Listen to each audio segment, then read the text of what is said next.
Looks like everyone's settled in.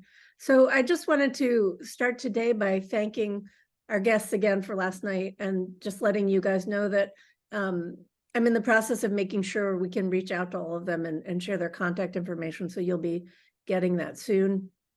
The recordings of all of those breakouts from the mixer last night will be available on Monday.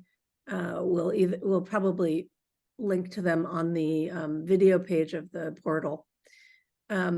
Still a couple stragglers in terms of the evaluation for the first part. You're going to evaluate it again on Friday, so I'd really appreciate the few of you who haven't finished the evaluation to weigh in. I stress that because we really use your input and improve things, so please finish it off. Nell just put it in the chat. And I just wanted to thank our funder one more time. The Retirement Research Foundation for Aging has been an incredible partner, and in this topic in particular, because they have identified a lot of people working in this space. So many thanks to the RRF.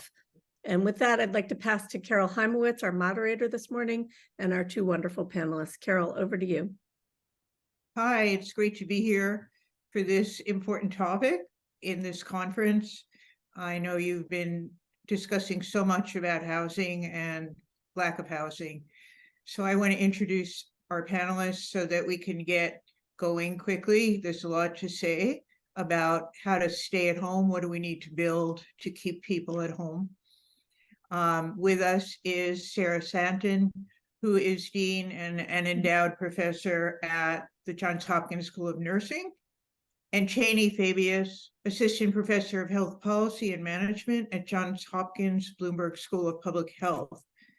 Sarah is going to start us out talking about her innovations in the field of keeping people at home and what's needed. So Sarah, go ahead.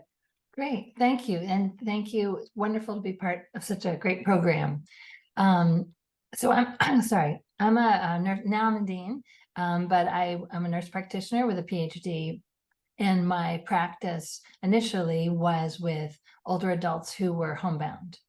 So people who either were completely unable to leave home or it was very, very difficult. And so I was on the faculty at Johns Hopkins when my clinical practice was 2 days a week, was seeing people who were low income and unable to leave their home. And I went thinking about their diabetes or their heart disease or their, maybe their swollen ankles from their congestive heart failure. But I would be greeted by, someone who needed to drop the keys from the second floor window down to me to find in the grass, for example, because they couldn't get down their stairs and they'd been upstairs for years, literally. Or someone who would answer the door and I would not see anyone. I would look down and they would be on their hands and knees, and that's how they got around their house. And there were just multiple situations where their ability to move around and take care of themselves and bathe and dress were so much more important to them than what their hemoglobin A1C was or their blood pressure, as it would be to any of us here. And I was there kind of addressing the wrong thing in a way.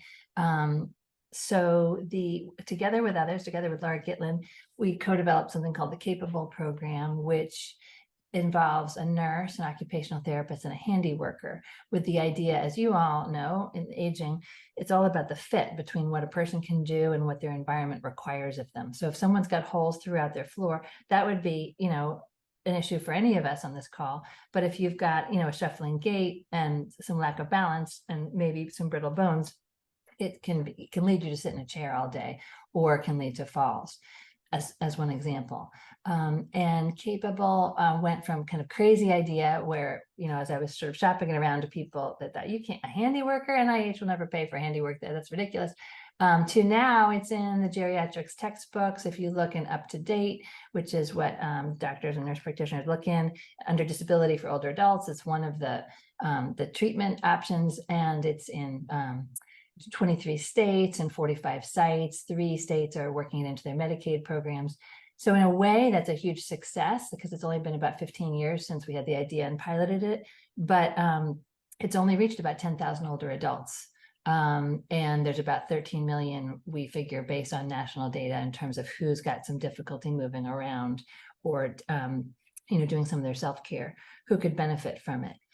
So it's in this funny place of, leading edge, and should be standard of care, and yet almost no one gets it. I'll just tell you also, I know you've heard from Habitat for Humanity. Habitat for Humanity are often key partners in capable programs around the country. And when they offer it, they do more than the traditional handy worker stuff that Incapable we have. So there's 4 nurse visits, 6 occupational therapist visits, and $1,300 of home repair or modifications or assistive devices or everyday items like a lighter vacuum cleaner, for example. When Habitat does it, they tend to spend more, up to $8,000, because they'll also, work on a roof or do a boiler or other things that are more specifically about the house. They do more with ramps than we do, for example.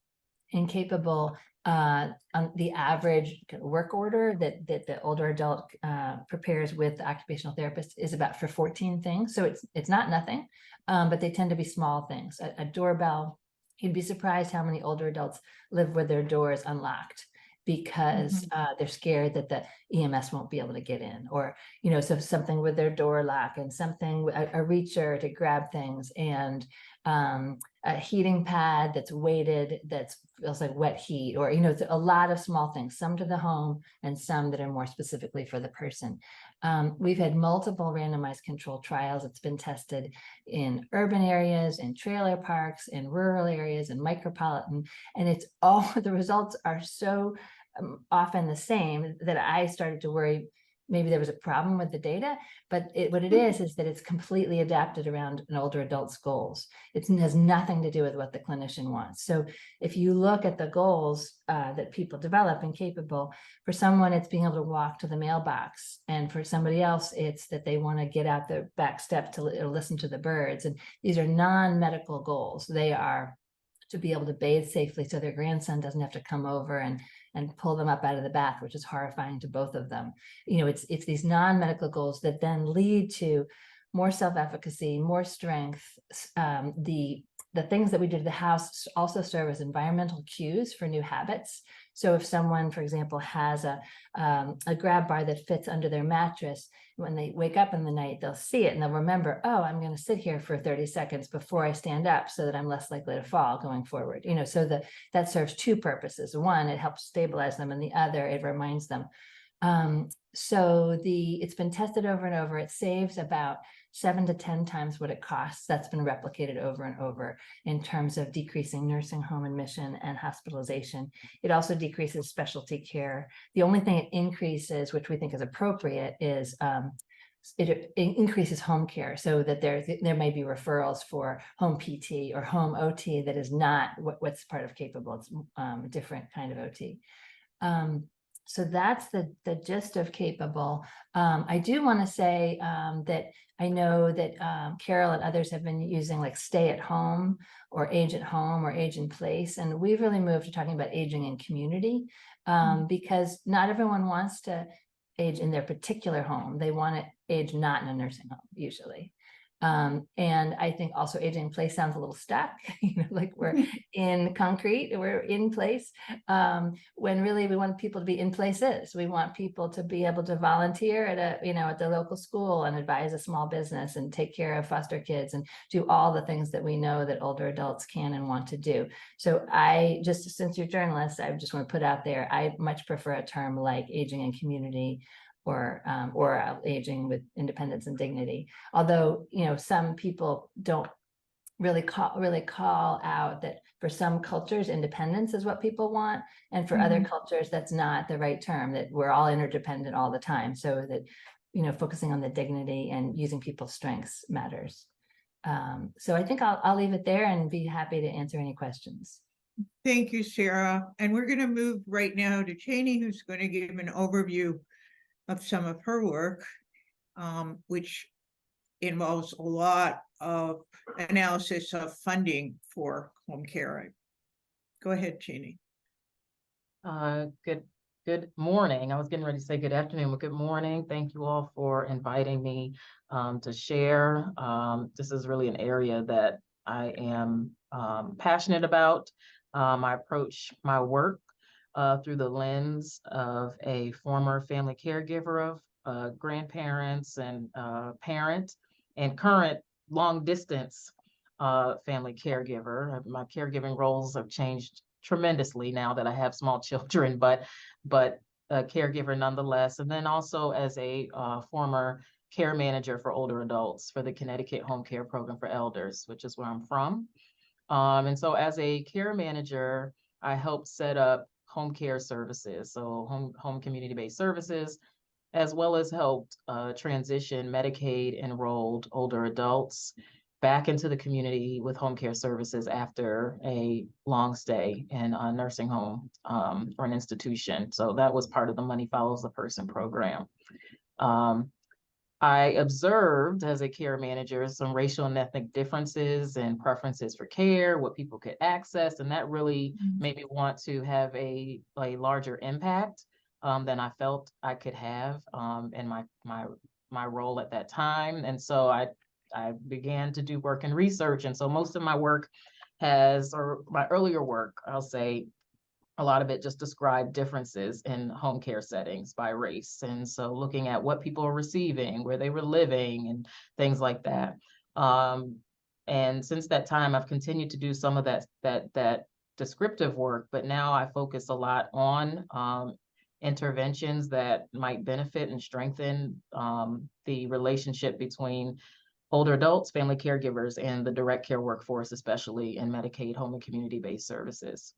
And so I just want to, I thought I could use the time to sort of give an overview of the who, what, where, when, how type of thing with HCBS, and then also talk a little bit about some of the disparities that we see in home care, as well as some of the recommendations that people have made. So HCBS, we know, are designed to support independence and quality of life for people with disabilities, and as Sarah has said, in a community setting of their choice, right? So it's not always a traditional or where their home is, but in a setting of their choice. But they do aim to delay or replace the need for home care, for nursing home care. They can be provided in a traditional home setting, whether you live alone or with somebody else. They can be provided in residential care settings such as assisted living. And assisted living is oftentimes considered a community setting, although assisted living is very expensive. It's often paid for privately. And I think in 2021, I was just looking up this morning to prepare for today, I think the median cost of assisted living in 2021 was like $54,000 a year. And so it is often paid for privately. You can imagine that has tremendous impacts on accessibility for people. But over the last few years, Medicaid waivers have also been allowed people to access assisted living services. And so we do see an increase in those who are Medicaid, enrolled in Medicaid. Home care services often include personal care to help with bathing and dressing or toileting, homemaking services that help with laundry, shopping, some of what we understand to be instrumental activities of daily living. Transportation can also include home delivered meals like Meals on Wheels, as well as services to help to attend adult day centers. Individuals, like I said, or families may pay privately, but much like assisted living, home care services are expensive. And so homemaker services in 2021 cost $59,000 annually. Home health aid services, $61,000. So they are quite expensive, but oftentimes they are delivered via Medicaid, home and community-based service waivers or state plans that states offer. States have discretion on who can receive or access waivers. So they may often restrict a waiver's accessibility to a geographic area in the state or a certain population of people within the state. But that is typically how people are receiving services. And people who receive services via the waivers are usually and oftentimes living with a level of disability that would qualify them for a nursing home stay. So we're talking about people who otherwise could be in a nursing home. Medicare home health also gets lumped in with home care services. It is traditionally a post-acute service, but over the past few years, we've seen an uptick in people who are initiating services from the community rather than it being referred to following a hospitalization. So we still consider it as something that supports people in the community. And as a result of rebalancing efforts, so the efforts of states to redirect their home care finance or their long-term services and supports dollars from institutions to home care, we have seen a shift, right? And so, for example, 20, 30 years ago, only a small portion of Medicaid long-term service and supports dollars were going towards home care. Now more than half. Nationally. And so there has been a shift. So the people that provide home care or HCBS are part of the direct care workforce that consists of home care workers that might include personal care aides, home health aides, nursing assistants, residential care aides that provide assistance in assisted living settings, and then nursing assistance. And the thing I'll say about the direct care workforce is that they are a high demand workforce, but they are often undervalued and underpaid. The annual or the median hourly wage for this group in 2020 was $12.98. I also want to put a plug in for family caregivers. I'm getting the red light, so I want to put a plug in for family caregivers. Just to say that they are a big part of the puzzle, right? We talk about the direct care workforce, but they are a big part of the puzzle. And then the only thing that I'll say about racial and ethnic disparities, and I'm happy to talk about this more during the discussion, is that the findings are mixed, right? I can talk about the limitations in data and things like that, but the findings are mixed. But we do know that there are disparities, for example, in accessibility. We know that there are disparities in what people receive. We know that there are disparities, racial and ethnic disparities, in the amount of services that people are receiving. And so there are several recommendations that have been made to support both the direct care workforce and the strengthening of home and community-based services. But I will stop there and happy to talk more about it during the question and answer period. Thank you. We're going to have a little back and forth discussion before we open this up to general discussion with all of you. I wonder if, Sarah, you can start us off talking a little bit, answer the question of what is it going to take to ramp up a program like Capable? Why hasn't it ramped up already? Well, I would say, don't get me started. So if Capable were a drug, it would be a blockbuster, right? It cuts, disability in half pretty much, and people's ability to participate in community makes it so much easier, and it saves costs. And so if it were a drug, we'd have the FDA pathway, right? So we would show the results that are verified, that are peer reviewed, and they would look at them, and then they would say, okay, this is approved, and then doctors and nurse practitioners could prescribe it, unless it's one of those crazily expensive Alzheimer's drugs that don't seem to work. But with things like services, there's no equivalent pathway where you show that, and it shouldn't have to save money, right? Hepatitis drugs don't save money. They just help people's livers, and and heart valves don't save money, but we hold the services to a higher standard, that it has to be a win in all the ways.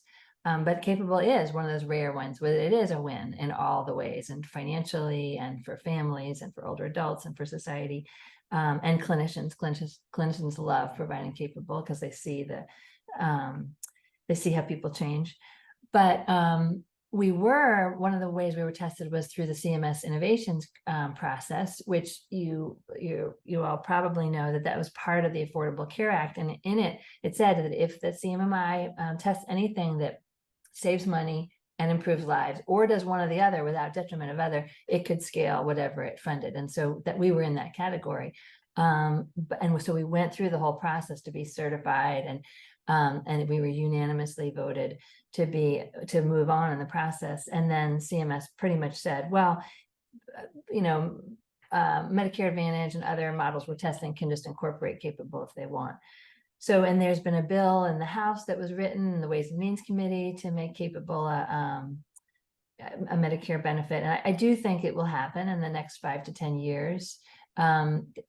But right, we need it now. And I think as more and more Medicare Advantages, Medicare Advantage is becoming a bigger part of the Medicare market, and there's nothing stopping Medicare Advantages from doing capable. But if it were a regular Medicare benefit, then it would count in a different part of their accounting, and it would make it much more affordable. If I don't want to get too far into the medical loss ratio and all of that, I'm happy to if people have a question about it. But it would be helpful for Medicare Advantage and for Medicare if it became a traditional Medicare benefit. So that's really what we're working on now. But at this point, it's still a state by state solution to try to get it into each state individually, which of course is slower. And it means that states that are less nimble and do less, creative things, those older adults won't get it there. So we don't see that as a solution. Okay, thank you. And Cheney, you talked about there's this shift going on with money flowing from the nursing home situation and Medicare toward home care. Are you optimistic that's going to continue? Do you see funding problems ahead? What's your prognosis here?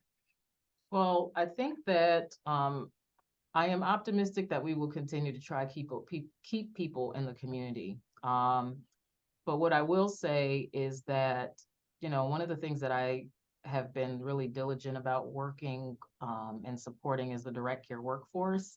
And without the direct care workforce, the system does not work. So whether you have dedicated resources to deinstitutionalization and allowing folks to live where they want to, somebody has to deliver the services. And so I think that we have to do a much better job of supporting them. And that can come in the form of increasing their wages. It could come in the form of providing paid leave. It could come in the form of, just improving their overall job quality.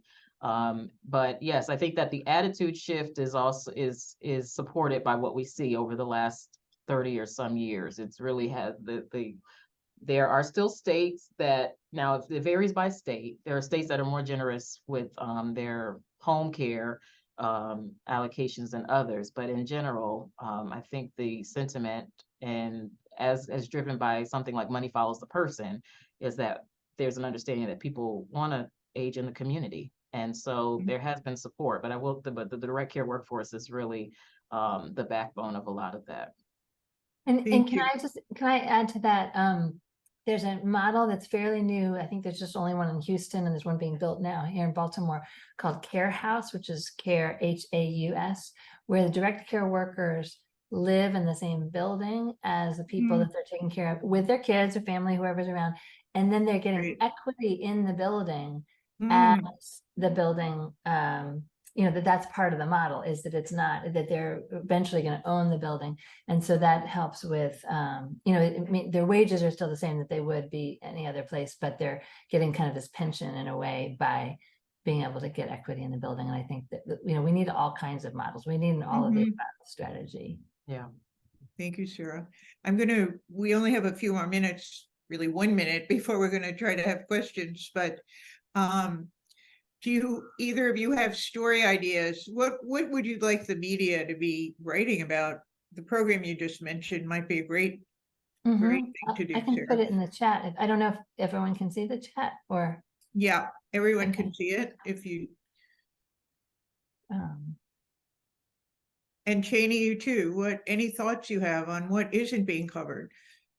I do think that there has been some sounding of the alarms as it relates to the direct care workforce. I do think that we could do a better job of thinking about how the whole system flows together between the workforce and family caregivers, because they also often get, that label of doing informal care, which there's also contention about, because what does that really mean? They're doing the same job, right? And they're supporting one another, but they both are needed. If there's a family caregiver involved, the support is tremendously valuable. So I'll just say that.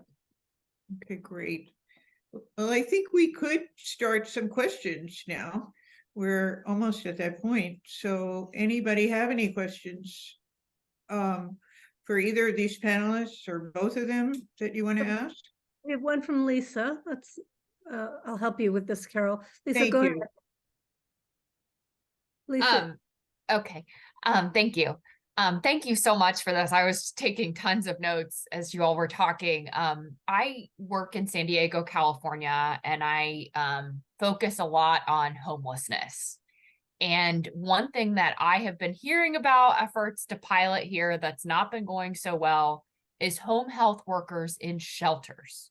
This Mm. is a desperate need, and people in housing. And I'm curious if you've seen any models for something like this, if there are any communities that have done it, or you have any thoughts on how something like this could be done. Because the Interesting. homeless population is aging and people literally can't qualify to be in shelters because they can't do their ADLs. So they're stuck on the street Mm. because they Wow. also can't qualify for a skilled nursing facility. So I may want Wow. to talk to you both offline about this more, but Right. like, I was like squirming in my seat talking. Well, So.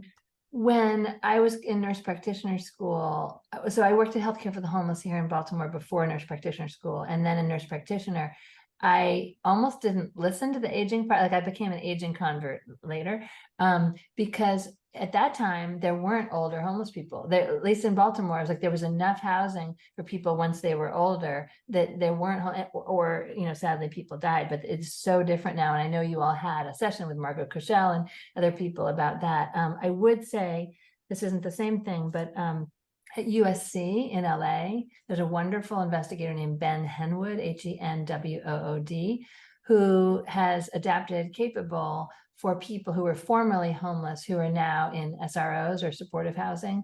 And he's had great results with that, even though, it's a very different population than we had tested. So I'll just put his name into the chat. I know it's not exactly what you were saying, but. Yeah, and I've not seen strategies to support any sort of home health in those who are homeless. So you have my wheels turning just out of, Yeah. because wow. And I'm not well versed enough I know the needs, but I'm not well versed enough to really speak on it. But I do think that that's probably definitely an innovation that we need to think about in terms of either home health or some other sort of support that folks can receive. Aisha, Thank you so much. This is definitely my wheelhouse, so I appreciate everything that each of you has shared. I'm curious, this question is for Chani, and I apologize if I've mispronounced your name, but particularly with home and community-based services, Medicaid waivers and the like, and I think you were going to get into this a bit, but I'm curious to know what the primary barriers are particularly for communities of color in accessing HCBS, since this is something that a lot of people don't understand is not typically sponsored by Medicaid. I'm sorry, Medicare, correct. And so what tend to be like the top barriers to getting access to those HCBS that folks desperately need? Yeah, one of the things that I'll say is that one big barrier in general is the waiting list issue that we have. And again, as preparing for today, I found an article in the Washington Post that talked about Maryland's 21,000 person long Medicaid waiver wait list from a couple of years ago. And so that's a big challenge. What's not in the research that I think is happening just from my own work is that it may not be that there may not be racial differences. Like you might not see disparities in the waiting list because people are just trying to get services. But I think that the impact of those have differential impacts on folks who are already really like either far along in their, disease or disability, that are already living with fewer financial resources and so on and so forth.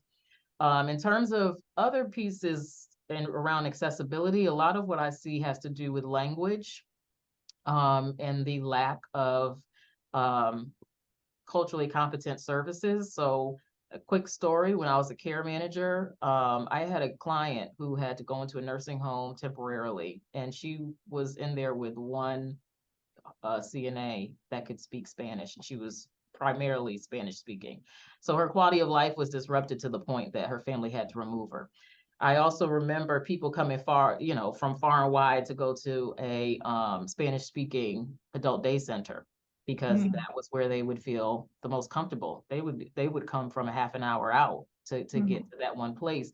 And when you don't have those services available, it makes it difficult for folks that are not primarily English speaking, or don't have English as their first language, to access and those services and have a good quality of life.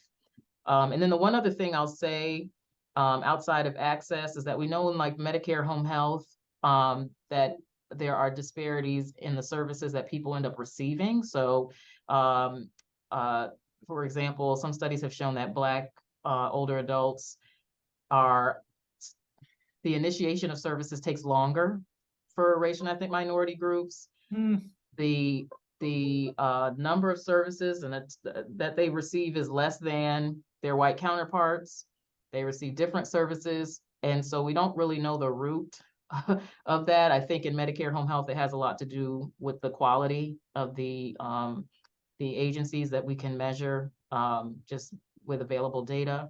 But we do see that happening. And so those are just some of the disparities that we talk about when we're thinking about HCBS. And then the assisted living piece, tremendous, are really, there's a lot of underrepresentation with racial and ethnic minority groups because of cost and where they're located. They're typically in richer, whiter places. Mm-hmm. Jonathan, I think you're next. Thanks. I had put a question in the chat, but to put it out here, I mean, is Capable, and this is for Sarah, I think, is Capable only available through state Medicaid or Medicare programs authorizing, or can it be implemented through some other organization? Yes, I'm sorry, I was very unclear. I'm happy I could flash up a map if you want, but one thing that's interesting about Capable is all different kinds of places have started to do it. So in some places it's home health care agency with a Habitat for Humanity. Other places it's an area agency on aging. Other places it's a Meals on Wheels. There's several Meals on Wheels programs across the country. For example, in Austin, Texas, Meals on Wheels of Greater Austin. And the thing about Medicaid that's unique is if they pay the dollars, they receive the savings by not having people go to nursing homes. If you're a Meals on Wheels and you get you pay for an RN and OT, you're paying it out, but you're not getting the money back. So it's like the classic wrong pocket problem. But there's all kinds of community-based organizations that are offering Capable. Jenny, Is just it flagging. Oh, I'm sorry. I was just gonna ask, is there a map or some sort of direction of where it's available? Like I'm in Yes, Buffalo. I'll put the website for Capable and it has a map. So hang on one second. Great, thank you. Sure. Janie, I just wanted to flag for you, there's a question from Anita Snow in the chat that you might be able to answer in the chat on an online comparison of the Medicare home health services state by state. If you know of a resource, or we could get back to folks on that. I don't know that I've seen one state by state. I've seen comparisons of type of quality or Medicare home health compare, sort of in a, not disaggregated in that way, but I think that I don't want to speak and say it's not available. I could look and see, or we can look and see, but Medicare home health compare is accessible to, families. I mean, it's just, and people who are interested in using home health. Charlene had a question in the chat and I see that she's raised her hand, so I'm going to have Charlene go next. Yes, my question was related to Medicaid assistance for family caregivers. Is there a resource that shows state by state assistance, how much caregivers will get paid hourly for their services in that state, or what Medicaid services or what Medicaid programs are used to pay family caregivers by state? Yeah, so most states have sort of matured to allowing family caregivers to be paid. It was not always the case. When I was a care manager, you had to do a strong justification for a family caregiver to receive payment, especially if they had already been doing that care, like providing that care. They are provided payment through self-directed waivers. So in situations where the person, the older adult or the person with disability hires them as their caregiver, and then they are paid that way by the state. And I'm trying to remember your other question. You were asking if there was like a list of like state wages and things like that? Yes, any state by state comparison tool on pay for their family caregivers. I've seen one in my own research that was preparing for a talk a few months ago, and I saw one that I can find and share. I didn't fact check it, so I can't guarantee that. I have to go back and look and see where it came from, but I did see one. There was one that provided like states permissions in terms of wages, but if I find it, I'll share it. I wanted to ask both of you if you could just talk briefly about the whole crisis in caregiving services, which the whole ability to stay at home depends on this. And where are the shortages most acute? Is it nursing? Is it PT? Is it handy people? Is it all of the above? Are there any models that are addressing this well? Well, I think Cheney will have a better answer than I will, but I'm just going to jump in very briefly since you mentioned nurses. So I'm the dean of a nursing school, and there's one nurse for every 83 Americans, which is actually probably enough. You know, people talk about the nursing crisis, the nursing shortage. We just have much too far we're too far on the spectrum of acute care instead of preventive care. And we are developing here at Johns Hopkins, along with Morgan State and Coppin State, which are two historically Black colleges and universities, and University of Maryland, a door-to-door neighborhood nursing model with nurses and community health workers to try to get us much farther towards that prevention side. It was like the health visitors program in Britain, or like probably some of you read about Costa Rica and their program, but so it's geographic based. It's not based on people's insurance or their age or their diagnosis or whether they've been in the hospital or not. And we're going to leverage the fact that in Maryland, all the payers, all the insurers work together to pay for hospitalizations. And we're standing this up so that the next level of the waiver will be for population health. And we do think that this will help with aging in community as well, because it will, will catch chronic conditions earlier and check in on people in terms of social support. And the community health workers will be able to do cognitive behavioral therapy and also PTSD treatment. So I just wanted to put that out there in terms of a preventive model, but Cheney would know much better than I would about the home care, the direct care worker part of your question. Yeah, I think that, we're short everywhere.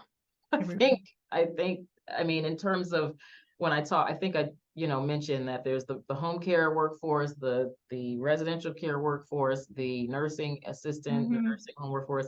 I think they all deal with their own set of challenges. Much of it is tied to, and I think Aisha was the one that put in the chat that the challenge is aligned with the shortage of home care jobs with livable wages and access to benefits. They're not jobs that are sustainable, right?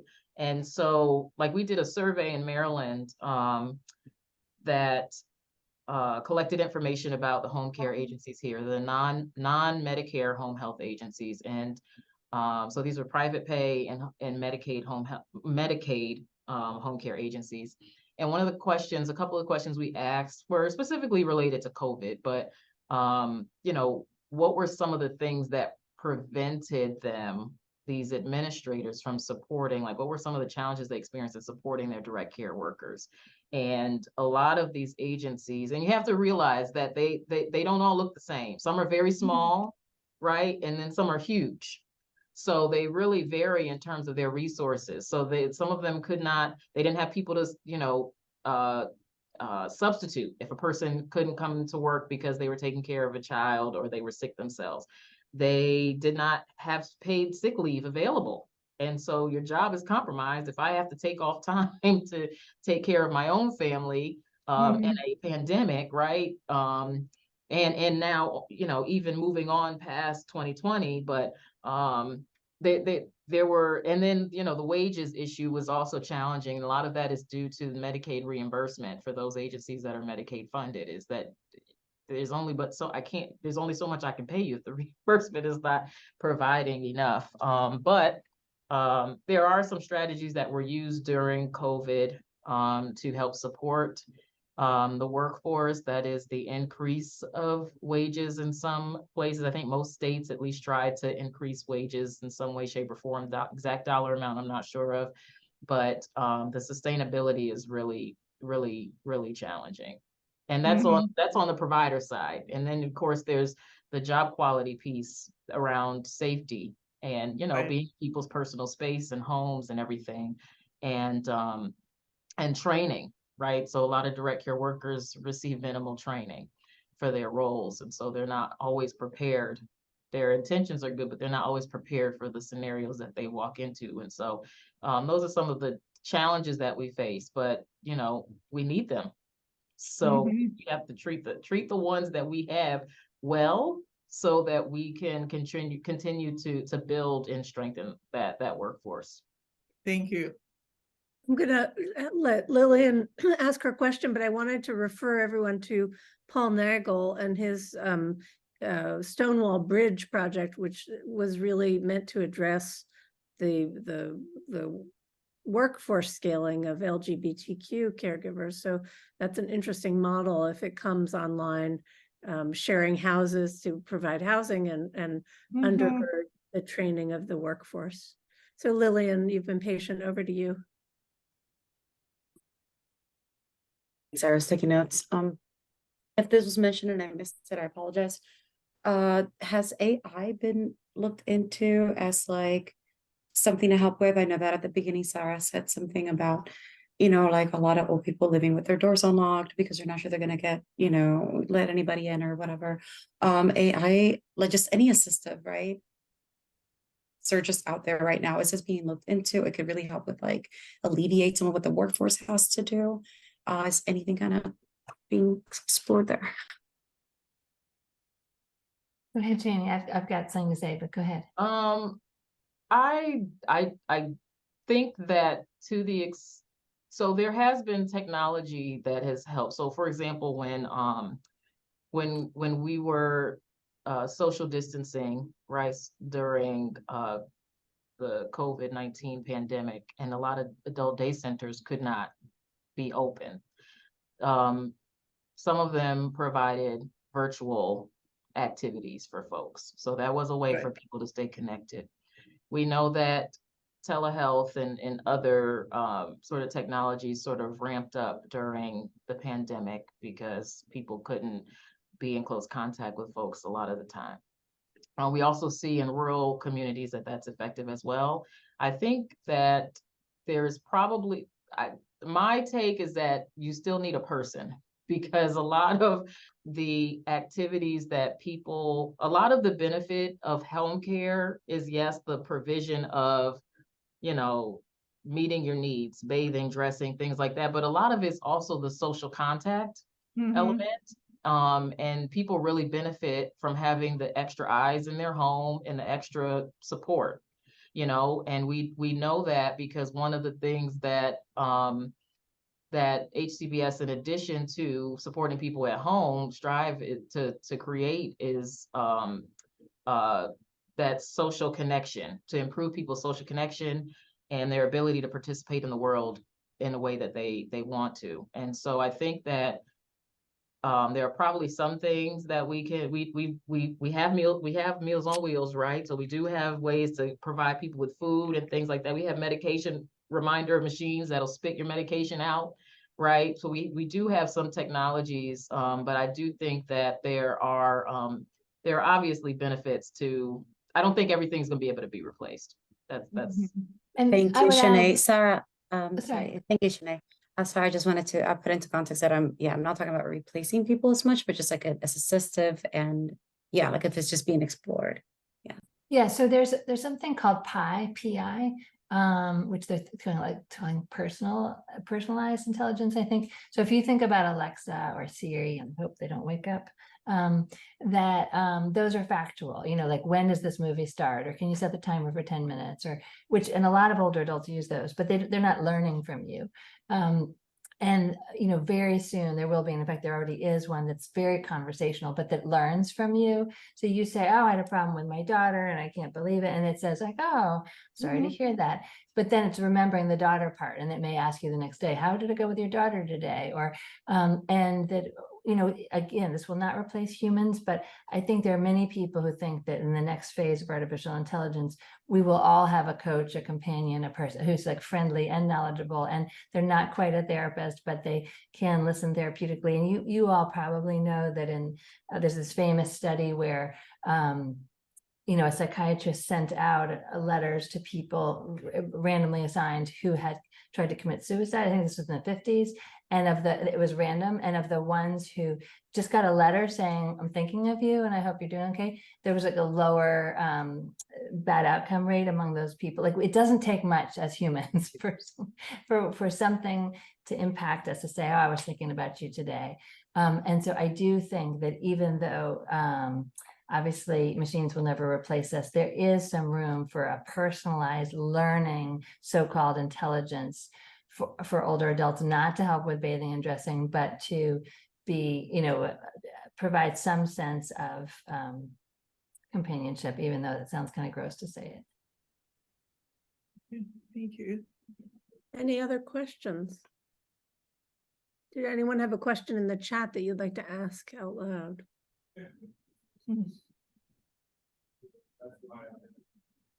I have a question for Sarah. I'm really interested in how Habitat for Humanity embedded the capable model. And I wondered if you could talk a little bit more about that partnership and how it helps scale and Great. just generally working with Habitat. Well, so Habitat is wonderful.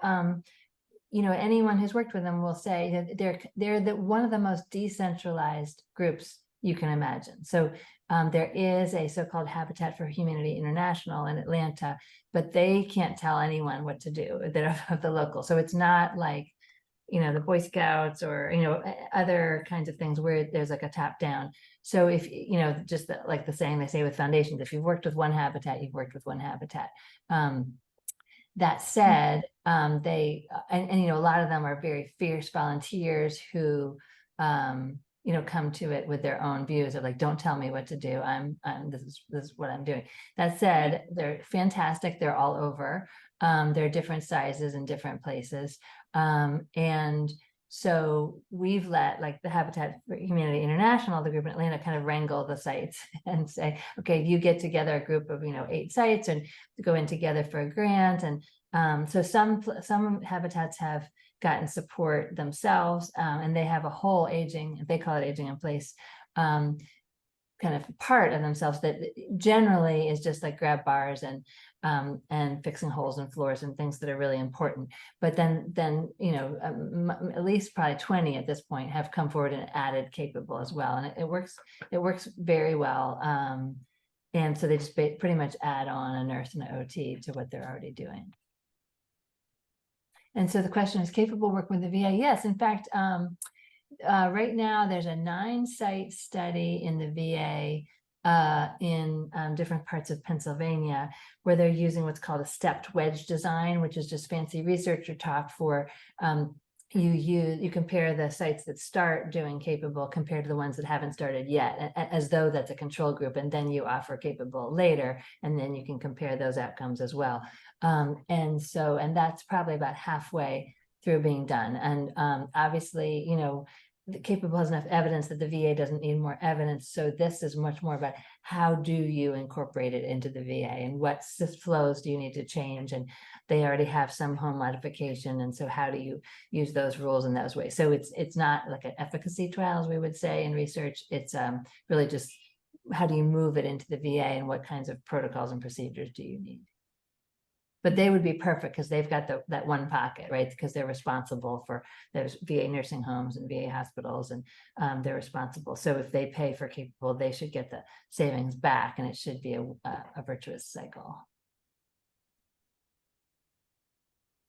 Jeannie, I have a question for you. I'm curious if you can talk about any example, you know, of somebody who left a nursing home to go back in the community and what that meant to them, how it worked. Oh, I have so many examples there. It's all stored up here. So like I said, I did care management for the Money Follows a Person program, and a couple people stand out. There was one gentleman who transitioned. He had been in the nursing home well, for a long time, for a couple years at this point, and he was a complete assist. So he needed help getting out of bed. He needed help, you know, getting around and everything. And I believe he was in a wheelchair. And we were able to provide the family, as part of what Connecticut did at least, was provide a stipend or an allocated bucket of money for home modifications when you transition out. And so we were able to put a ramp on his front, you know, steps of his daughter's home. We were able to give them a Hoyer lift so that he could get in and out of bed. And it took a lot of effort. And I believe this was a case where his family either hired somebody themselves or they were themselves paid, because he really did need that much assistance. But he got home, and it was such a good feeling to see people finally be able to get home and be back where they were, or where they wanted to be. Another gentleman who, I can't remember how he ended up in the nursing home, but he had been there for like 7 years.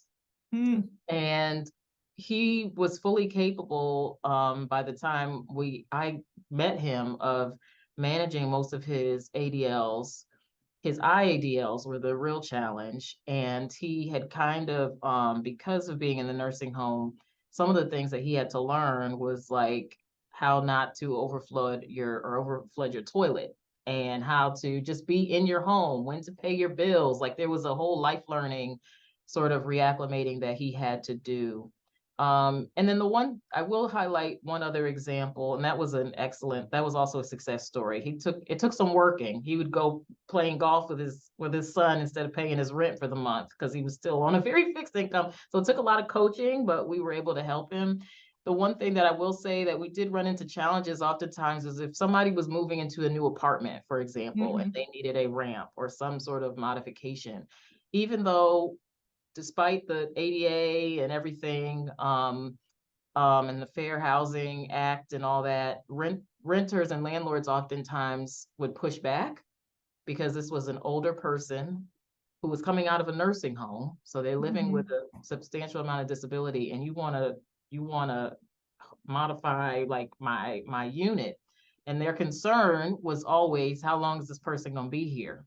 And so we did get pushback. We were always able to either work around it or figure something out. But I did want to lift that up, because it is a complex sort of set of issues that people may encounter. But every time it worked, no matter how long the wait, there was always gratefulness on the other end of being able to get back into the community. Thank you. All right, Carol, should we wrap? I think we need to, yes. Thank you so much, Sarah and Jeannie and everybody, for your questions. I've learned a lot. Yes, thank you, Carol, for a great panel, and Sarah and Cheney, really excellent information. And I just wanted to give the charge to our fellows that, you know, you can't talk about housing and keeping people in community without scaling these essential in-community supports, and to sort of, let's look at this housing crisis as an opportunity to look how we can scale and integrate these programs. So good questions here for our policymakers tomorrow, our policy analysts tomorrow, and also for the people who are working on housing models.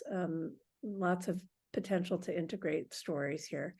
So we're going to break for 5 minutes. I want to acknowledge that there is a lot going on in the world, and I really appreciate all of our journalists showing up today. I get that this is a very challenging time in newsrooms.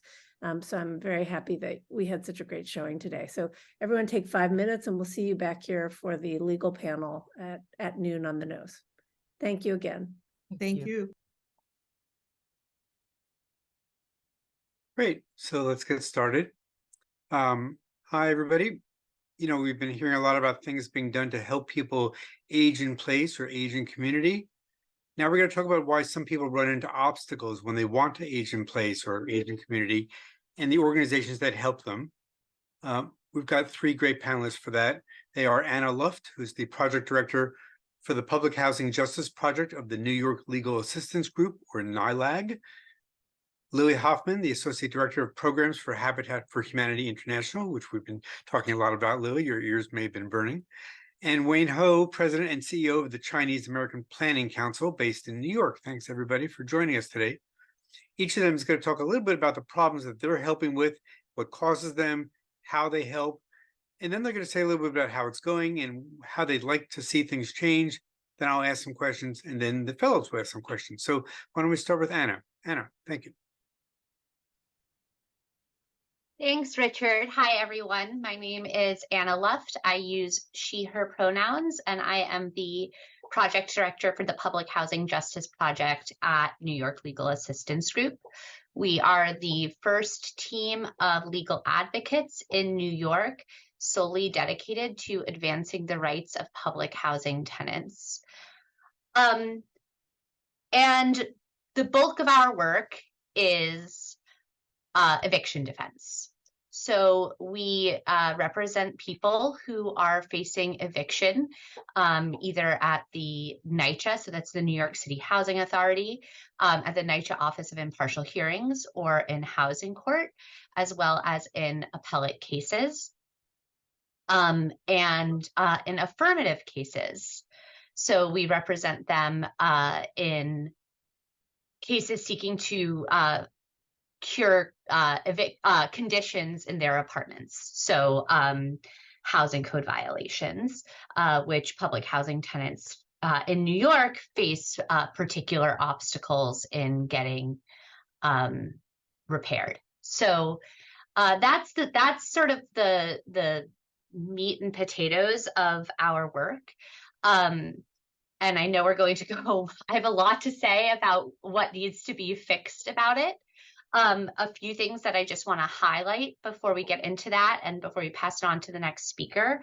NYCHA, I know people hear public housing, you think that's like a small portion of the population. NYCHA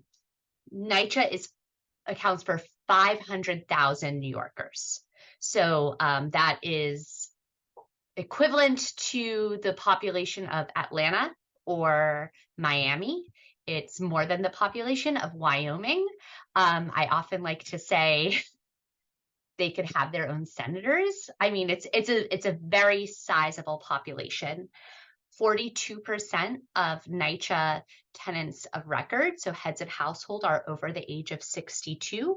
And about 23.6% of the residents in general are also seniors. So it's a lot of people, and it's an aging population. And so the conditions that are happening there affect a large population. So I just wanted to get that out there, that this isn't as niche as it sounds. Thanks, Anna. Lily, tell us about what you're up to.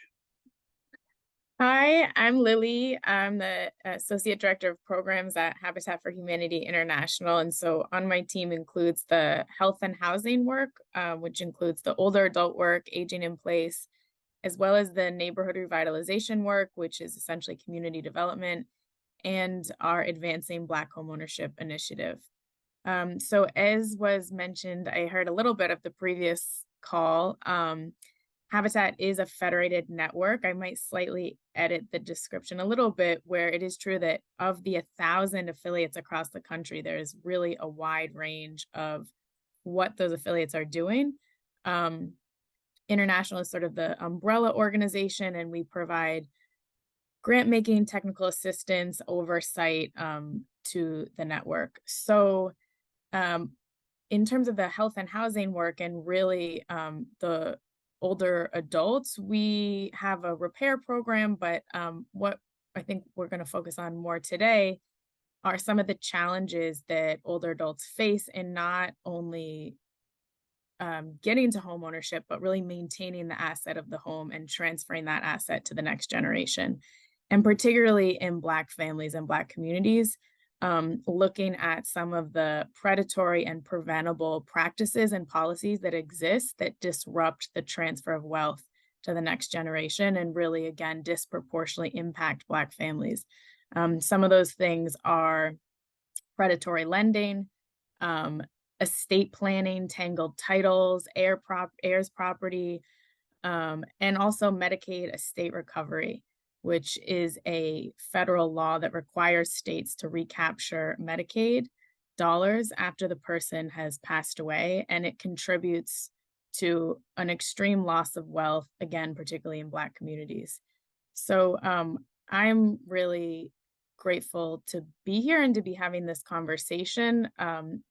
Again, across the national network, just like I'm sure you're all familiar with this country, that depending on the affiliate and the area and who is running it and what the social and political context is, there's really a wide range of how this work shows up on the ground. Some affiliates are really deep in it and some affiliates are not. So yeah, I think I'll pause there and I'm sure we'll get more into it as this goes on. Thanks. Thanks, Lily. Wayne, tell us about what you're up to. Good afternoon. Nice to meet everyone. I'm Wayne Ho. I'm the president and CEO of the Chinese American Planning Council, CPC, and I use he, him pronouns. CPC, we're the largest Asian American social services nonprofit in the country. So we serve New Yorkers of all backgrounds, but the vast majority are Chinese and Asian American, from age 0 to 100. We have 50 programs across 3 boroughs of Brooklyn, Queens, and Manhattan. And of the 80,000 community members whom we serve, over 50% are age 55 and above. So our services range from affordable housing to public benefits enrollment to helping with navigating resources and case management, as well as home delivered meals, food pantries, home health aides, and others to support our seniors. So I'm happy today to share some information about what's going on in the Chinese American and Asian American communities related to affordable housing and to how to navigate the systems in New York, and specifically how gentrification, displacement in predominantly Chinese American neighborhoods like Chinatown in Lower Manhattan, as well as language access, documentation status, affect housing opportunities for our seniors. Back to you. Thanks. Wayne, would you check your mic source, Wayne, when you come back? We had trouble hearing you. Go ahead, Rich. I wonder if each of the panelists could talk a little bit about the progress you feel, or you can tell us that you're making, your group is making, and where you'd like to be in, I don't know, you pick it 3, 5, 10 years or whatever, but give us a sense of how it's going and how you're hoping it's going to be going. Anna, you want to start? I mean, in terms of progress that we're making, you know, I'm very happy. I'm happy with a lot of things. I love my team. I love the work that we do. And I think that it has been very important to have a team of legal advocates focused on public housing issues in particular, especially for seniors, because they are unique. The issues, the regulations, the rules, the processes that public housing tenants face in New York are unlike the issues that their neighbors in private housing face. And oftentimes, legal advocates mostly only work in private housing. They represent rent-stabilized tenants. These are still people who are in low-income rent-regulated apartments, but they're not public housing. And so they are often just not aware of the particular issues plaguing public housing tenants. And that's a huge problem, right? There are multiple systems at work here that are putting public housing tenants at risk, including seniors. It can be anything from housing authorities, formal and special relationship with the NYPD and how that's leveraged to justify evictions. It can be the fact that New York City makes specific policies to carve public housing tenants out of different resources. So they don't have access, by and large, they don't have access to legal representation for repairs cases. They don't have access to 311 to schedule inspections for housing code violations the same way private tenants in New York City do. And those are all things that are built into New York City's law.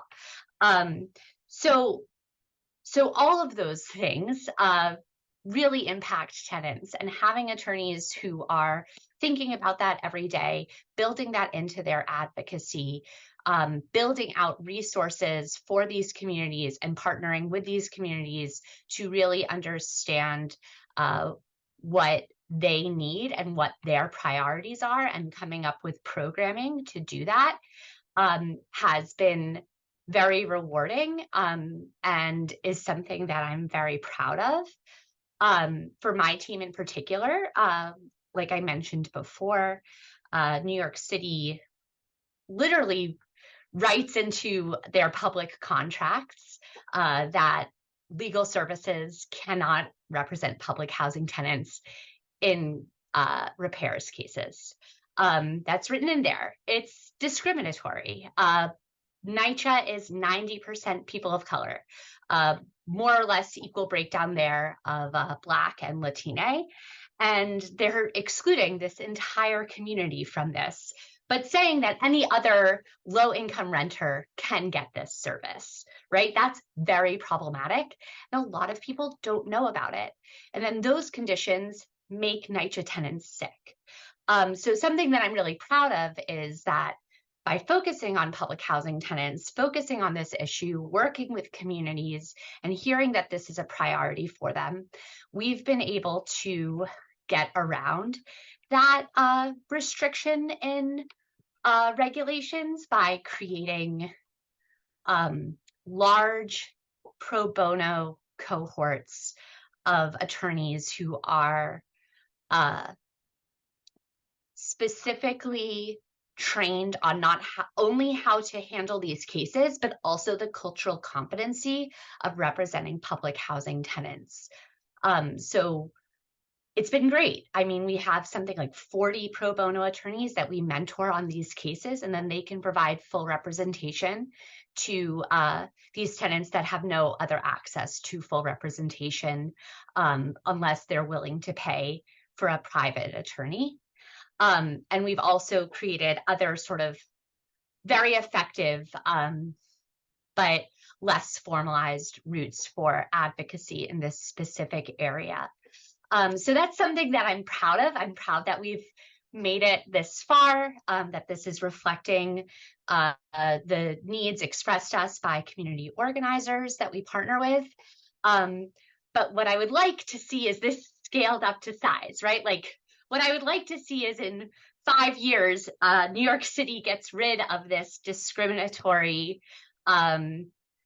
contract, right? That this is not part of our law anymore. I'd like to see in 5 years that public housing tenants can call 311 and not just get routed back to their landlord when they want somebody to come in and do inspections. So that's like my dream. And that's what I spent a lot of time thinking about. And that's what I'd like to see. But where we're at, I think, has, at least on an individual level, been able to help a lot of tenants. I was just going to ask, Anna, do you have any either statistics or estimates about how many people you've been able to save from eviction, or give us a sense of sort of how effective it's been so far? Do you know? I mean, so that's part of Right to Counsel, right? So New York City passed the Right to Counsel program in 2017. And there was at first, that also was very exclusionary towards public housing tenants initially. Actually, initially, they were going to just leave NYCHA out of it, which like 16% of renters, a lot of people. Now I'm happy to say that they are included, and they are, and all NYCHA tenants are included in that. And in general, Right to Counsel is very effective when people are able to connect with attorneys. So I think we have something, it's like 90-something% success rate when we're fully representing people, keeping them in their homes. The problem is that Right to Counsel is underfunded and isn't able to keep pace with the housing crisis and the eviction crisis post-COVID. But for my team in particular, we have a very high success rate, and we always take every case that comes our way on for full representation. Thanks. Lily, tell us a little bit about how it's going at Habitat for Humanity. What's your success rate, if you know it, or how many people are you helping? And tell us a little bit about how that's going.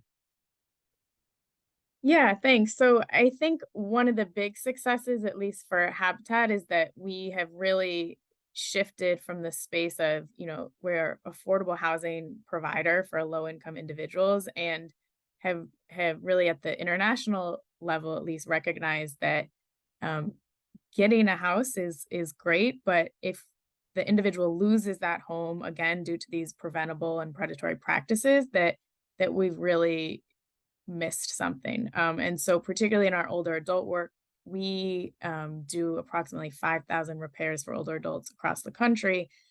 But really any social service agency who interacts with older adults has the ability to address these issues. And so one thing that we've started about a year ago is a participatory design group, which includes 9 older adult community members and 9 local Habitat staff from across the country, the majority of whom are people of color who have lived experience navigating the issues of transferring wealth across generations, who have been engaged in a process to design an intervention that can be implemented on the network to support the transfer of wealth.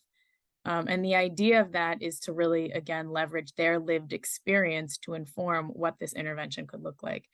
Out of that work, it's still in progress, has come that we really need to shift our framework across the organization of how this work is done. So it's not just about one intervention, but it's about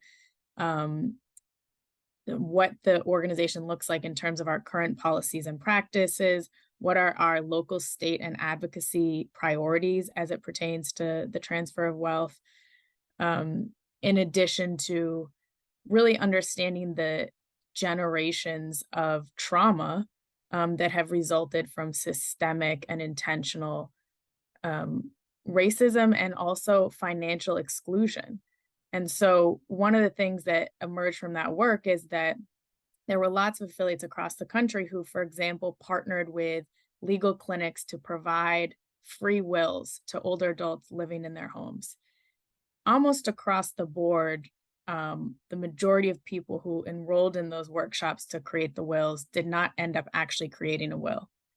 And so the question then became, there's obviously a gap here, right? In this case, it wasn't just about necessarily connecting with the legal services. It was about really addressing, again, that there's a significant lack of trust that has occurred that will need to be embedded into any response to this issue. The other thing, particularly as it relates to home ownership, as I mentioned, tangled titles. So the Pew did a really interesting study out of Philadelphia, where they noted that there's $1.1 billion of wealth at stake to be lost due to tangled title issues, the majority of which is Black wealth.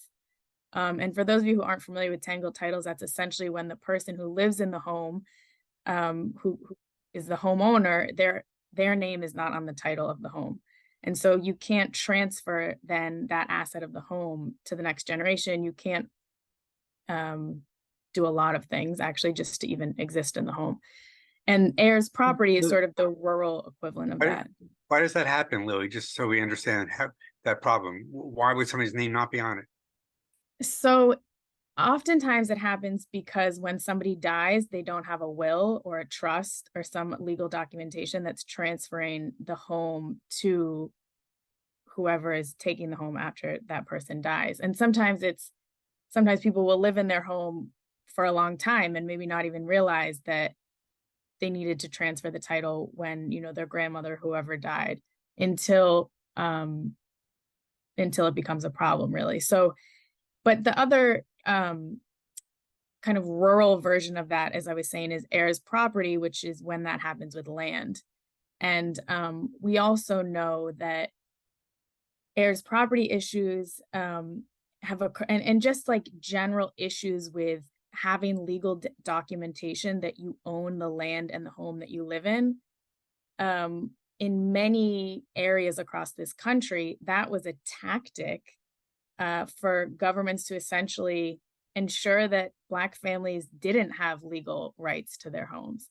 So there are a lot of families now who are still trying to really get legal documentation to homes that maybe they've lived in for generations, where the town essentially intentionally deeded them out of that land. So these are some of the things that many affiliates are working on. I think that the hope is that, again, across not only in the housing space, but really across any social service provider who's working with an older adult, that we can mitigate the ways in which these systems are really perpetuating this issue, and provide the supports for people to be able to navigate them. Thank you, Lily. Wayne, tell us a little bit about what the Chinese American Planning Council is working on, any sense of how successful it's going and where you want it to be going? Sure, thanks. Is my mic working better now? Much better, thanks. All right, cool, thanks. I think after 3 years, I figure out the mic here. So as I was mentioning earlier, and apologies for the mic issues, CPC, we serve about 80,000 New Yorkers per year, and over half of them are age 55 and above, and we do a range of social services. Just to I'll put some stats first on what's going on in the Chinese American, the Asian American communities, and Chinese is an ethnic group within the Pan-Asian community. So I'll try and go back and forth between Chinese and Asian. So I'll put some stats out there. So in New York City, Asian Americans are the racial group with the highest rate of poverty, so close to 28-29%. And this is based on the mayoral administration's own Center for Economic Opportunity, which doesn't use the federal poverty level. They redefined the federal poverty level due to the cost of living here in New York. So that was done under Mayor Bloomberg. So I point that out because one of the biggest burdens that we know that our community faces is around the housing burden and how much it costs, which obviously is the high cost of living here in New York. But of all racial groups, Asian Americans have the highest rate of overcrowded housing. That means multi-generations in a household, as well as due to the poverty level of the Asian American community and specifically the Chinese community. There are multiple individuals or multiple families sharing apartments, and they might not be relatives. So while we do have a high proportion who are in multi-generational households with aunts, uncles, cousins, their kids, grandkids, there are many that are sharing homes with families and individuals who they are not related to, because that's one way of making ends meet. We also know that in the Asian American community, and specifically the Chinese American community, that the Chinese American community, close to 50% of seniors, that's age 65 and above, are struggling with poverty. So these are folks who are poor or near poor.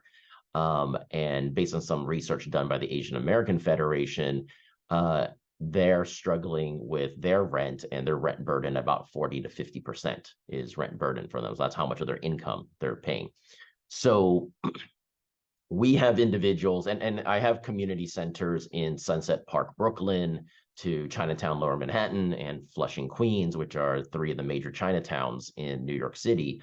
And we have seniors who drop into our center because they might have gotten a letter from a landlord or a letter from Con Edison, and it's all in English, and they need someone to translate it for them.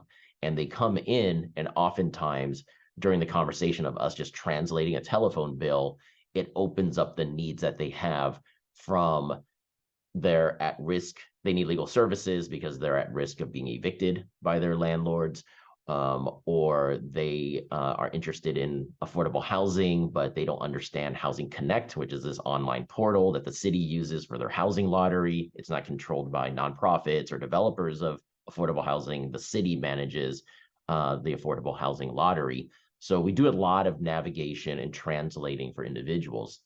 The other thing to note is that Chinatown is a shrinking community right now, and a lot of that is due to gentrification and displacement.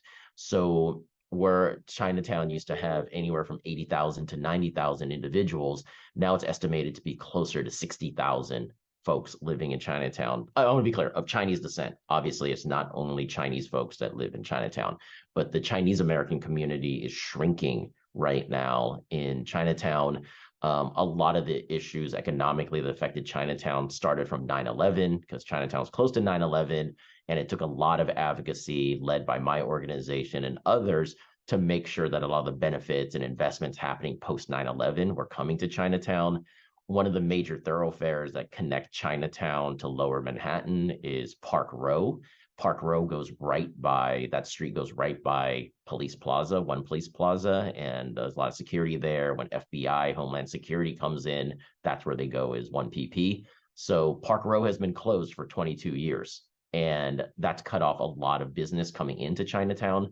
And then last but not least, of course, COVID had an impact on all small businesses, including Chinatown, which once again has a lack of investment.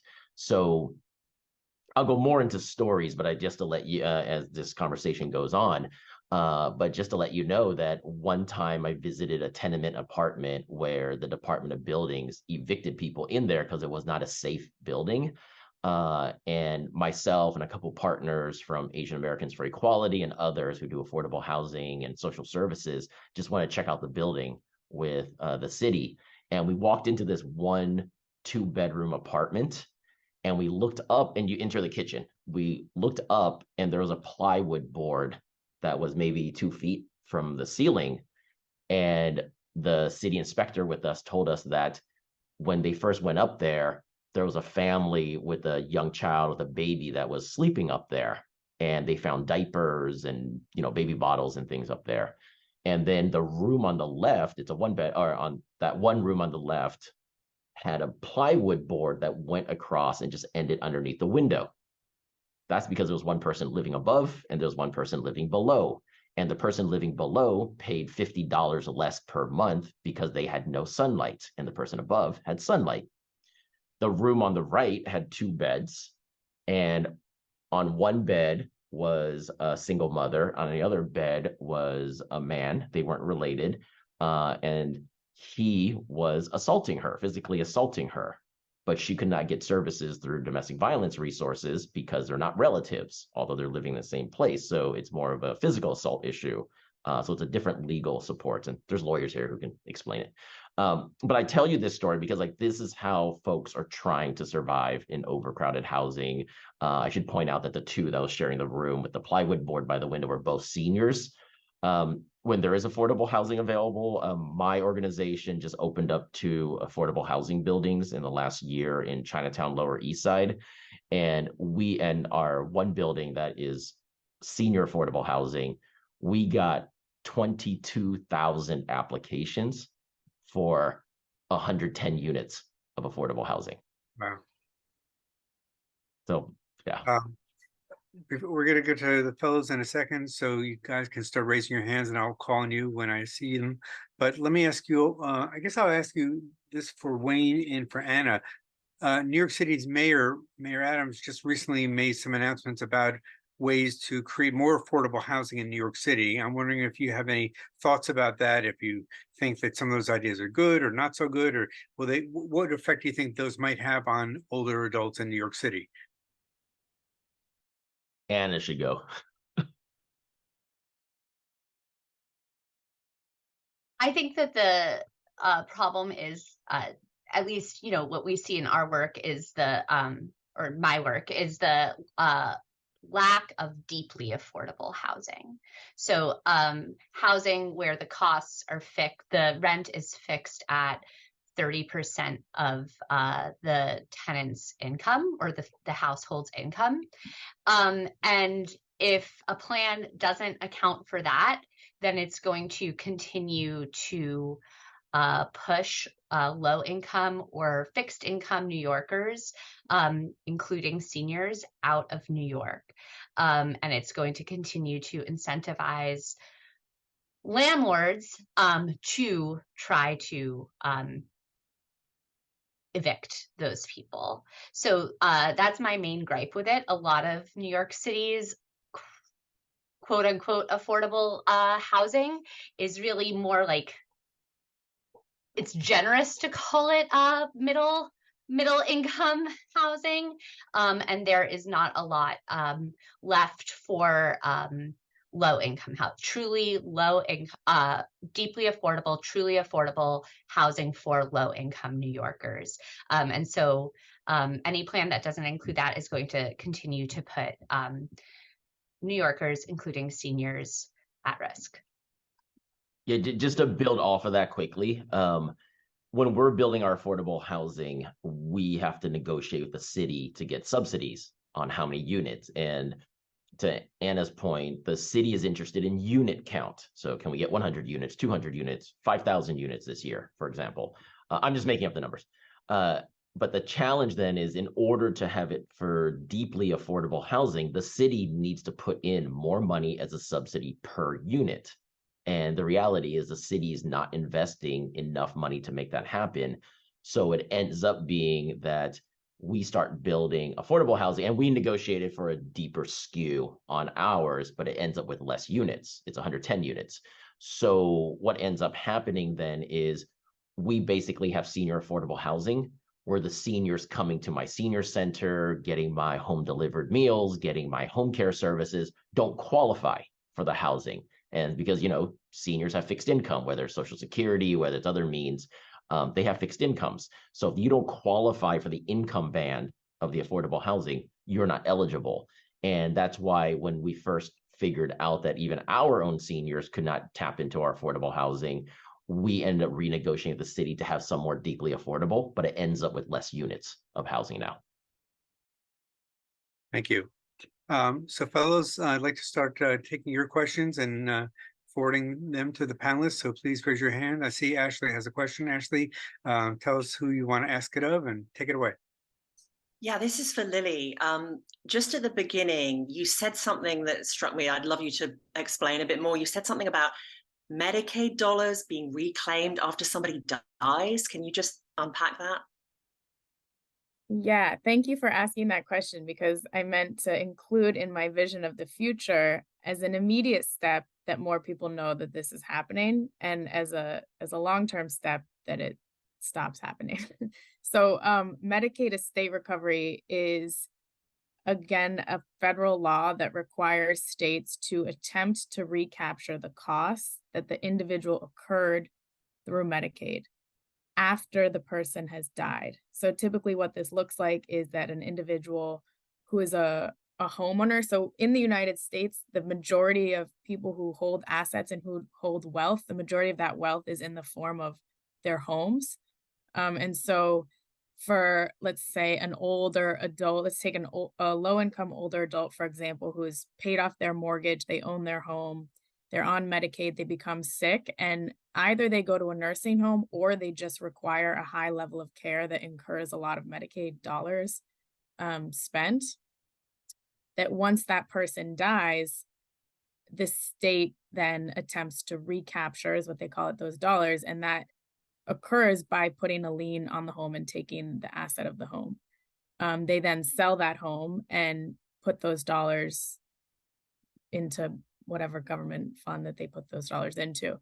In addition to and Justice and Aging, which is a group out of California, they did a really interesting, they put out some interesting literature on this, which shows that this disproportionately, as I mentioned initially, impacts Black families. But also many people don't know that this is happening to them or to their family until the person has already died and the process has already started. So there are ways to prevent it in some states, things like putting your house in a trust. If there's somebody under the age of 18 who's legally living in your home, then that prevents the state from enabling this practice.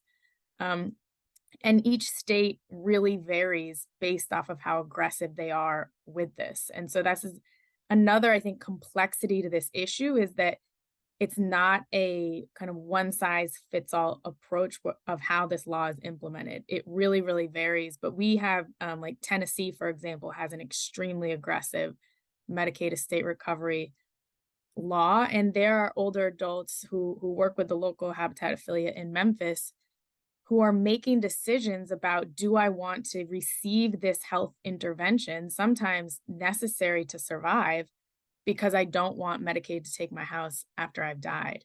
And so it's really impacting older adults in a very significant way, both, you know, as they navigate their homes and their healthcare, but also, of course, after they pass away and transferring the asset of that home. There was a question from one of the fellows about whether there are any states or state policies that you know that have protections in place to allow people to stay in their homes. Do you know anything about that?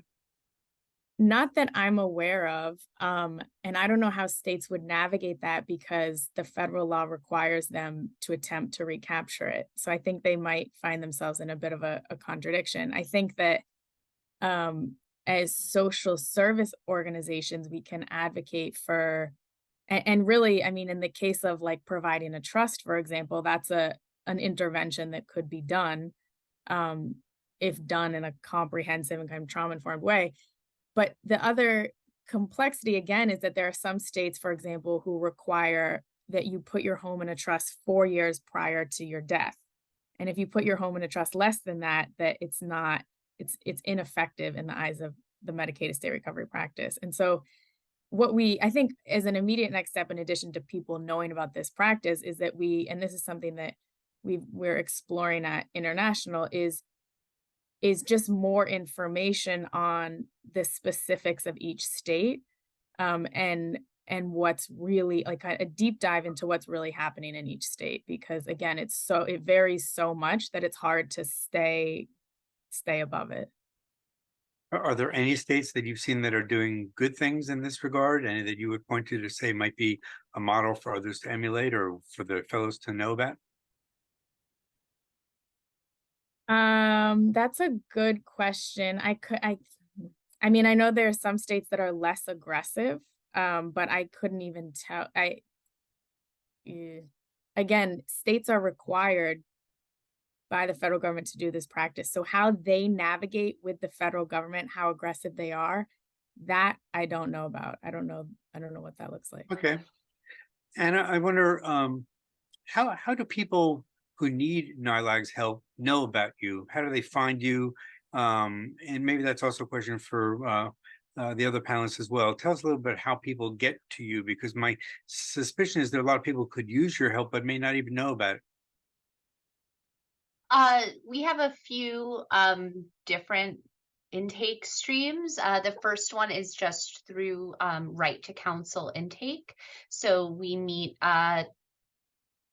respondents in eviction proceedings, either in housing court or at the NYCHA Office of Impartial Hearings. They set up Right to Counsel intake dates, and the days that we're calendared for, we go and meet respondents there. We also have a hotline that we have for community intake. So we have a phone number that is just for NYCHA residents. with legal questions and an email address that they can reach out to us through. We take referrals. So I mentioned earlier, we partner with multiple community organizations and tenant organizers who send us referrals or also distribute our information that way.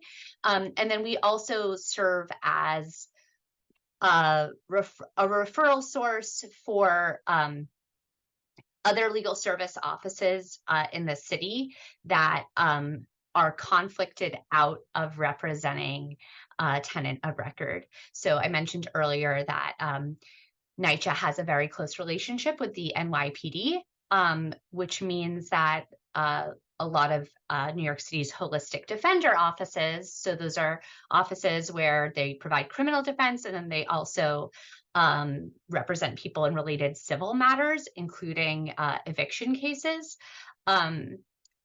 In those offices, they'll often be representing somebody in a criminal case, and then NYCHA automatically gets alerted to that case, and honestly, usually their mom or grandma, who's the tenant of record, faces eviction because of that.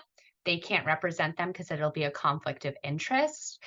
So they get sent to us, and we represent them that way too. But I'm very proud of our community intake as well. And we also do community clinics. Sorry, I should add that too. Thanks. I'm going to go back to Wayne and Lily in a second, but I want to be sure to get to the fellows that I see have their questions with their hands raised. So Jonathan and then Tatiana, sorry. Jonathan? I think this is probably for Anna. The issues that you raised, a lot of it you were talking about, the New York City Housing Authority. How much of this is unique to NYCHA? How much of it do you find in housing authorities elsewhere across the country?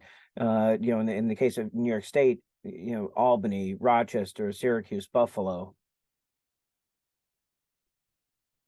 It depends on which issue you're talking about. I think in terms of, I mentioned earlier that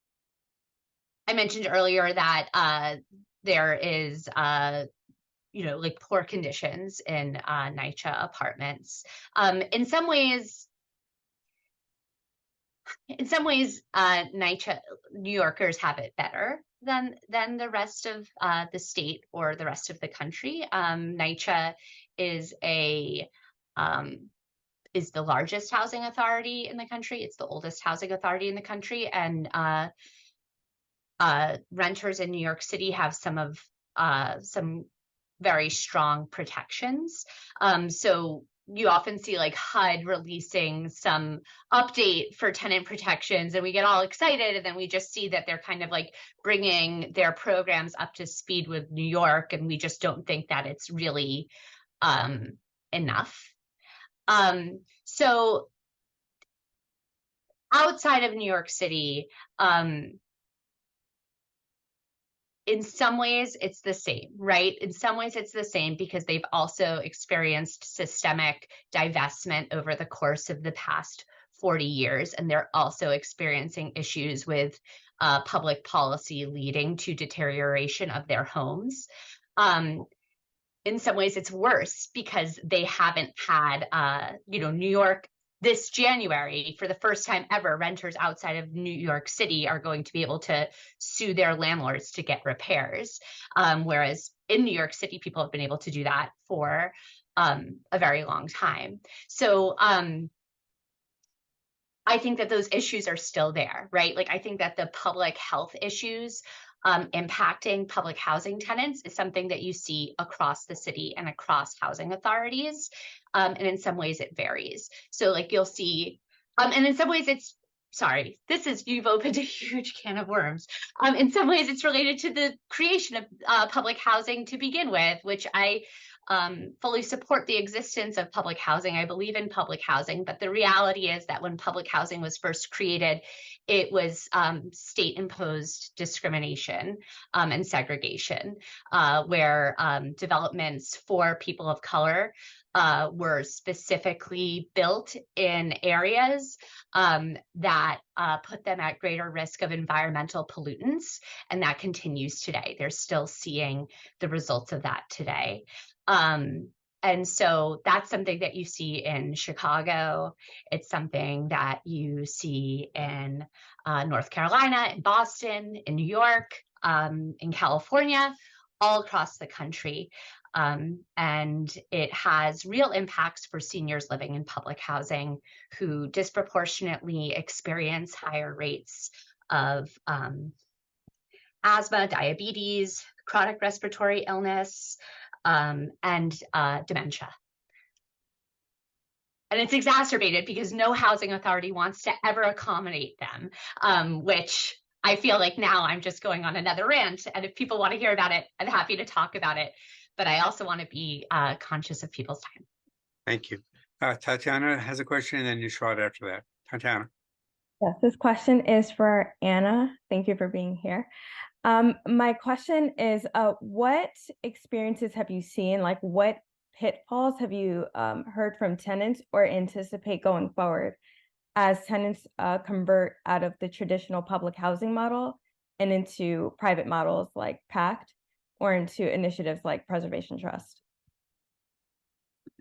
Thank you, Tatiana, and great to see you.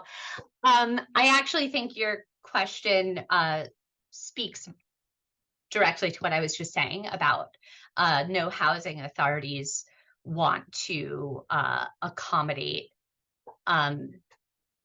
sick seniors and if housing authorities don't want to accommodate them, I will say that the private management companies that take over RAD want to do it even less. So one of the issues that we see quite often with the privatization of public housing is, first off, just like unmitigated confusion, right? Like NYCHA and other housing authorities can't decide like what is their responsibility and what the private management company's responsibility is. And both are interpreting their rules and the regulatory scheme in a way to make it not their responsibility. So in New York, we have, like you see all the time, somebody has a pending reasonable accommodation request. That request might be transferring to an ADA accessible apartment. Then the development converts to RAD, and they are no longer entitled, and everyone will have said, you get this reasonable accommodation. You deserve this reasonable accommodation. It converts to RAD, and now they are no longer entitled to that reasonable accommodation. It literally disappears into the ether. What is RAD? What is RAD? Rental Assistance Demonstration Program. Yes, sorry about that. So that is the federal program that shifts the funding for public housing from Section 9 to Section 8. Project-based Section 8. In New York, they're project-based vouchers. So that is a problem that comes up a lot for seniors. Another problem that we see quite often in the conversion process that I think is also just speaks directly to no one wanting to take responsibility is so under Section 9, so that's traditional public housing, there's a specific rule for seniors that says that before NYCHA can force you to downsize, so to transfer to a smaller apartment, you are entitled to add family members to your household composition so that your apartment is no longer under occupied. And that is it's a very important tool to help seniors age in place. and it's not present under RAD. So under RAD, once apartments have converted to Section 8 and it's a private management company, you see management companies coming in and they say, well, your voucher is only for one person, so you have to transfer down to a studio. And people are displaced from their homes of 30 plus years when they should be allowed to add a family, and they try to, right? Like they should be allowed to add a family member to their voucher, to their household composition, so that they can remain in their home. And then the last thing that I think we're seeing quite a bit of, and I anticipate it being worse, has to do with succession, which when Lily was speaking earlier, it made me think of that, talking about sort of generational, well, in your case, generational wealth in terms of public housing, because it's not technically an asset, generational stability, right? NYCHA apartments, the average tenancy is, I think, 23 years, and they tend to be intergenerational homes. So what happens is you have this family member move in to provide that informal caregiving. Like I mentioned earlier, higher rates of dementia.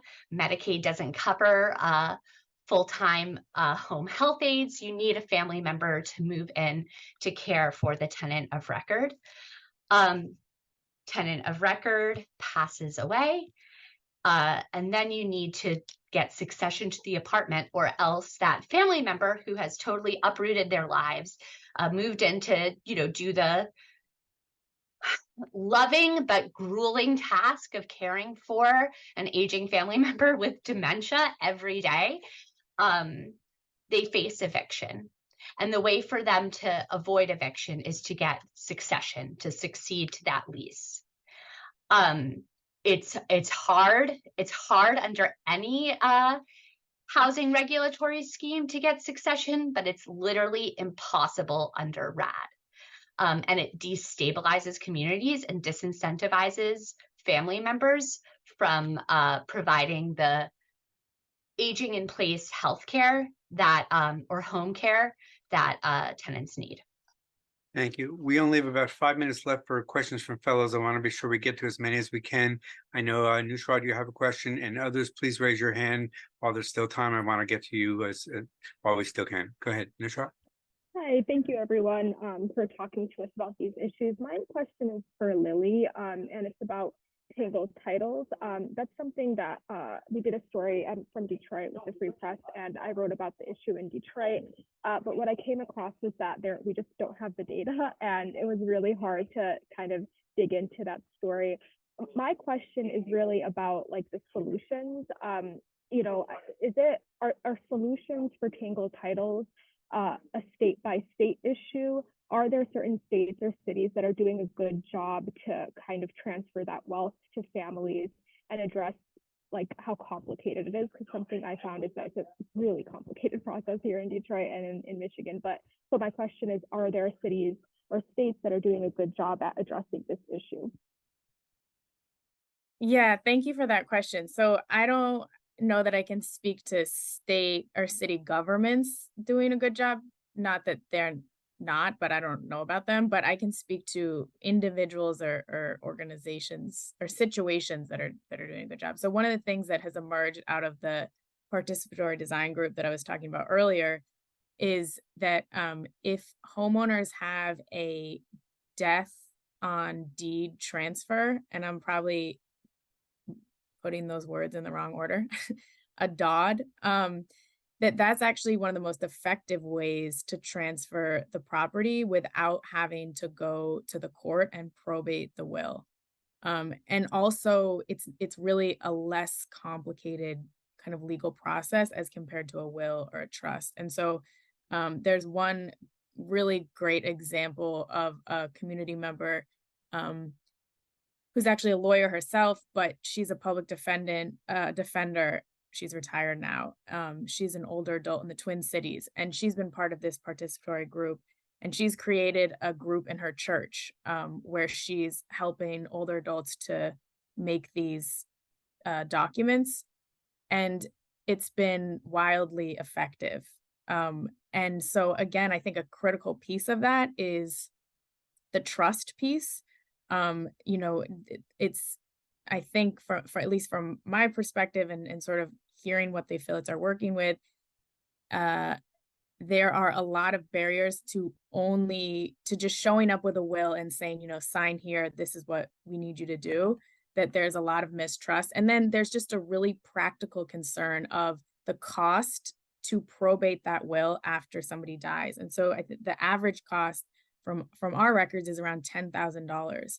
So after somebody dies, just to the fees to, you know, bury somebody or even to have a funeral, many people don't have that money. And then to take that extra cost to go to a court, which again, maybe there's existing trauma that exists with the criminal legal system. So there are a lot of barriers to that. But like I said, that one document kind of gets around those processes. And so that, in my opinion, has been effective. Thanks, Lily. So we have just time for one more question. I'm going to ask you to the same question we've been asking a bunch of the other panelists, which is if there was one story that you would like to see some of our fellows write or produce that would relate to the work that you're doing or the problems of aging in place for older adults, what would you like to see covered that you're not seeing right now? So Wayne, why don't you start, and then Anna, and then Lily. Sure. And I have a list of like community members who have crazy stories. Not actually, crazy is the wrong word nowadays. Have very dynamic stories, from sleeping on cheap buses to casinos because they had no housing, to, you know, seniors that are undocumented and have no tenant or they feel they have no tenant protections, and landlords are threatening their documentation status to either evict them or have them pay rent. There's those that have moved into what they feel are affordable housing, like up in East Harlem over the last 15 years. There's a growing Chinese population because it's easy to jump on the 6 line and come back down to Chinatown to do your business. And these are things that we're seeing. Our seniors are trying to make ends meet by finding housing in different situations. But in so doing, they're moving out of neighborhoods where there's restaurants with food that they eat, groceries that sell produce and food that they're willing to cook, to getting services in the language that they need. And I think that's one thing I would like to explore, is really this idea of NORCs, naturally occurring retirement communities, and how does that play out in the Chinese American community as a quickly aging population in the Chinese community in New York City. But because of gentrification and displacement that's happening in these neighborhoods, how the seniors are now moving out, but because of language issues, documentation issues, cultural issues, they're still facing barriers. Thank you. Anna, what story would you like to see? I'd really like to see a story about well, what we were just talking about in terms of succession, how you know, public policy creates the physical conditions that lead to people being ill and needing family members to care for them because the social safety net is just not there for them. And then that serves as a basis for them to be evicted. It's just systemically destabilizing families and communities. And I'd love to see that covered more. Thanks. And Lily, how about you? I would love to see a story just about what I've been talking about. So, and what's emerged again from the lived experience of this participatory group around the inequities in transferring generational wealth, and very specifically the things I mentioned of tangled titles, Medicaid estate recovery, predatory lending, systemic inequities that compound and contribute to that, to inequities in the transfer of wealth. Thank you. I have to say, I think some of the fellows, and I know I was surprised to see estate planning coming up in this conversation. I wasn't expecting that, but it shows you all the dimensions that come out of housing older adults and aging in place. So thank you all for joining us, panelists, and I'll turn this over to Caitlin. Rich, thank you for an excellent panel, and thank you to Anna and Lily and Wayne. It looks like Wayne may have jumped off, I'm not sure. But you can see that there's a direct line from our very first encounter a week ago, it seems like more, with Ruth Finkelstein and AJ Atkins Jackson, talking about cumulative disadvantage and structural racism, and those themes are very present today. And I feel like today's panel could have actually been the entire age boom. I mean, there's so many avenues to go down. Just the estate planning in these communities alone could be a session. So there's a lot here to unpack. There must be 10 story ideas in my head, and I hope all of you are just spinning with great story ideas. So thank you to our panelists. I wanted to just remind our fellows that next week we have Ask Me Anything interviews, and everyone on this panel will be available, but they're going to be split into 2 days. We have several people who were not available on the 31st. So check your calendars, because November 11th will be the option for several of our speakers. November 2nd, Caitlin. Sorry, November 2nd. Yep. Will be the second option for some of our speakers. So if you can carve out time on November 2nd, you'll see tomorrow when you select who's on November 2nd and who's on October 31st. And I think Nell just put in the sidebar, and I hope everyone will now go ahead and click on that. That is our story idea type form for this week. You've had Mixer 3 last night. You've had Friday's panel and today's panels. I hope more ideas are percolating. We want to keep track of some of the things you're thinking about. We won't share these, but they're from me and my idea hopper to help you source. So please go ahead and fill out that story tracker. And we meet again tomorrow at 11 o'clock with 2 policy panels. I think there's a lot of questions here. You can transfer over to our policy specialists, and I hope you'll be thinking about what balls you're going to pitch to them too. So we'll see you just at 11 tomorrow, and get ready to choose your Ask Me Anything interviews at the end of that session, and to evaluate the whole academy at the end of that session. I'll be very sorry to wrap, but it's been an excellent day. Thank you so much for being here, everyone. See you tomorrow.